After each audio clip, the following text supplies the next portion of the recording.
Bienvenue dans cette vidéo. Aujourd'hui, je te propose de comprendre la différence entre le mode de pensée d'un développeur et d'un client. Car il est vrai qu'aujourd'hui, tout le monde cherche à développer des programmes, tout le monde essaye de comprendre, tiens, j'aimerais développer avec Lovable, j'aimerais développer avec ça, j'aimerais utiliser Firebase, Cursor, mais on oublie la finalité, c'est que quand on développe un programme, que ce soit pour soi ou pour un client, eh bien, il doit avoir de l'utilité. Alors, ce que je te propose à l'écran, c'est de comprendre justement progressivement comment le développeur fonctionne et comment le client fonctionne. Premièrement, ce qu'on peut retrouver, c'est que quand on est développeur ou quand on cherche à créer un programme, et bien entendu, on va commencer à se concentrer sur non seulement la technologie qu'on utilise, on va réfléchir aux outils qu'on va intégrer à l'intérieur, les librairies également, mais on va avoir tendance surtout à trop se concentrer sur les features. Tandis que quand on est client, on réfléchit totalement différemment. Imaginez, vous allez sur Internet, vous avez trouvé un service sur lequel ça vous intéresse. Mais d'abord,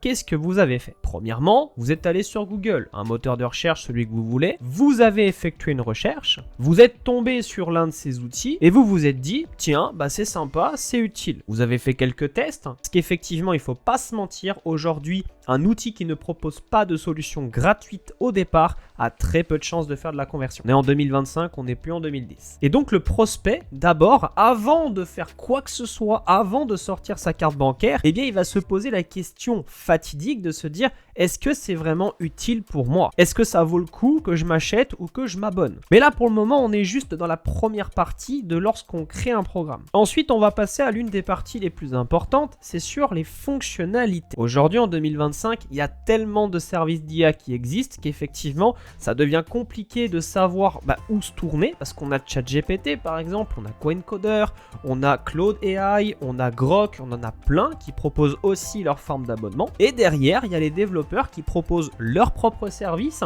avec justement un coût par défaut selon un outil qui va être peut-être plus complexe qu'un autre, mais ça reste néanmoins une fonctionnalité parmi tant d'autres. Si on prend aujourd'hui l'exemple de ChatGPT, ça aurait pu être un autre. La traduction, on peut la faire que ce soit gratuit ou avec le forfait plus à 20 € par mois. On peut faire des calculs complexes, soumettre des équations, faire les devoirs, etc. grâce à ChatGPT qu'on paye ou qu'on ne paye pas. Et si on veut par exemple rédiger un email, eh bien on soumet notre demande à ChatGPT, un texte reformaté et il le fait gratuitement ou même en payant. Tandis que, imaginons, vous êtes développeur et vous faites un programme où justement vous allez simplifier grâce à l'IA, vous développez quelque chose de super spécifique et du coup ça va vous aider à créer un mail et qui sera directement disponible, vous l'intégrez à un service. Ça peut être bien sur le papier, mais en réalité le client il ne va pas penser de cette manière-là. Le client il va se dire ok, mais je peux le faire gratuitement avec ChatGPT, simplement ici, ok, j'ai le confort, je me connecte, j'ai mon interface utilisateur, je rédige un mail,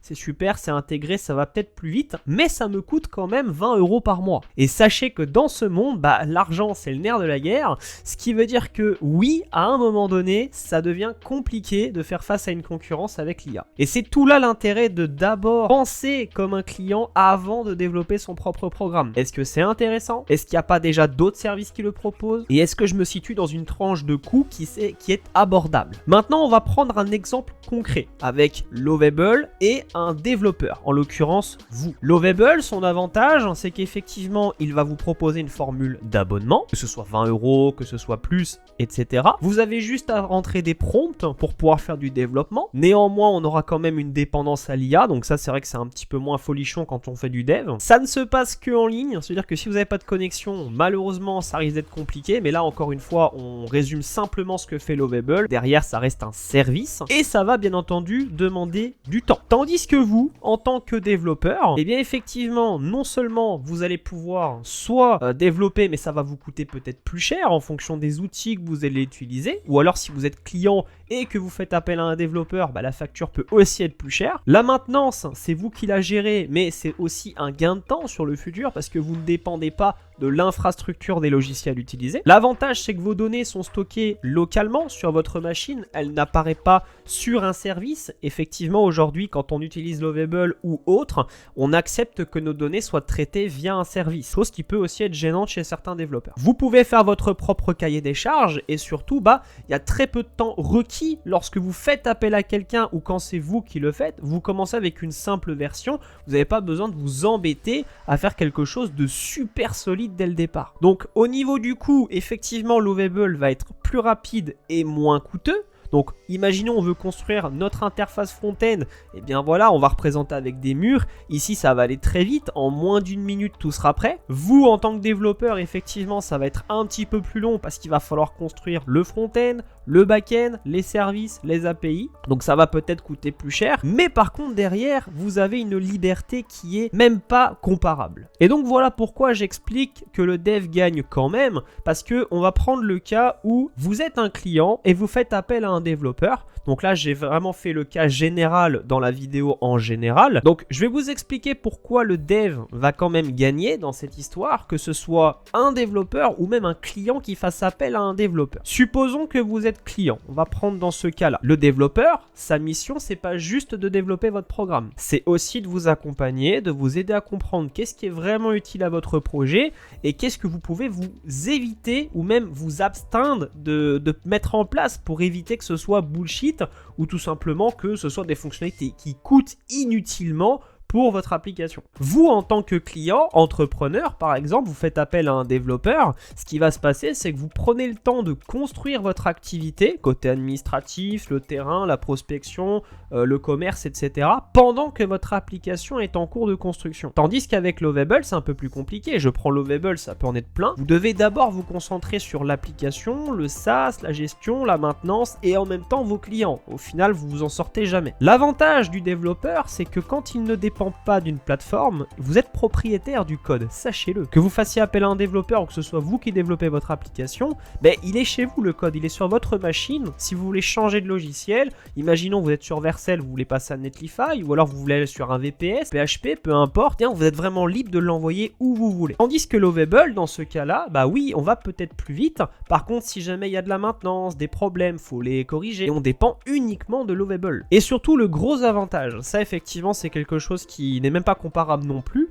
c'est que le développeur, lui, il va connaître son code. Donc encore une fois, que ce soit le client qui fasse appel à un développeur, le développeur, s'il ne travaille pas sur 150 000 projets, effectivement, il va se souvenir de ce qu'il a fait dans son code, qu'est-ce qu'il peut améliorer, le refactoriser, etc. Sans forcément vous demander à vous, parce qu'il va travailler en tant que maintenance. Parce que ce sont des services qui sont généralement proposés par le développeur, qui certes coûte un petit peu, mais par contre la qualité derrière c'est pas la même chose. Tandis que Lovable, effectivement, l'IA va connaître son code, mais vous allez fortement dépendre de devoir demander à l'intelligence artificielle de dire tiens j'ai un problème là, qu'est-ce que tu peux y faire, mais vous n'allez pas comprendre du coup pourquoi. Et c'est tout là la différence justement entre un développeur et un logiciel informatique. Oui, en 2025 il est important d'utiliser l'intelligence artificielle, que ce soit pour un développeur ou pour un client, parce que c'est vrai qu'aujourd'hui si on l'utilise pas, on va pas assez vite. J'ai du mal à entrevoir un développeur qui fait tout manuellement, une application en 3 mois,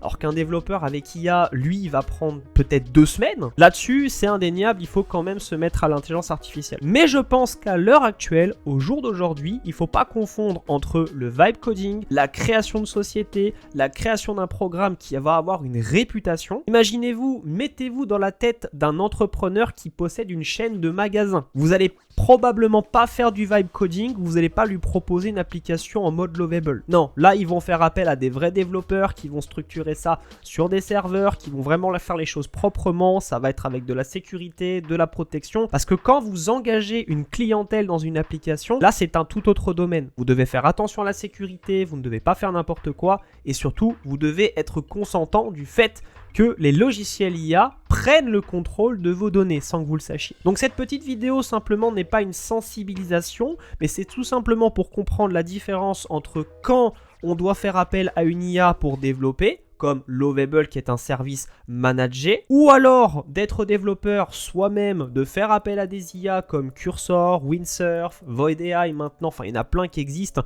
pour être assisté par l'intelligence artificielle et à la fois avoir la maîtrise de son code. Et aussi, en tant que client, quand vous avez une idée de business et que vous voulez la soumettre à un développeur, aujourd'hui, il n'y a pas que des SaaS, il y a aussi des entrepreneurs, des sites vitrines, il y a aussi des applications un petit peu plus basées panel admin pour vraiment avoir un contrôle comme un CRM. Et tout ça, ce sont des choix à faire en amont. Donc oui, avant de commencer à réfléchir à son application, il faut derrière penser à si c'est intéressant, si le client va adhérer, la manière, si c'est facile, si c'est intuitif et aussi derrière au long terme. C'était tout pour cette vidéo, j'espère en tout cas qu'elle t'aura plu. Si ce format de vidéo te plaît, fais-le moi savoir dans les commentaires. Lâche un pouce bleu, abonne-toi et on se retrouve bientôt sur ce bye bye.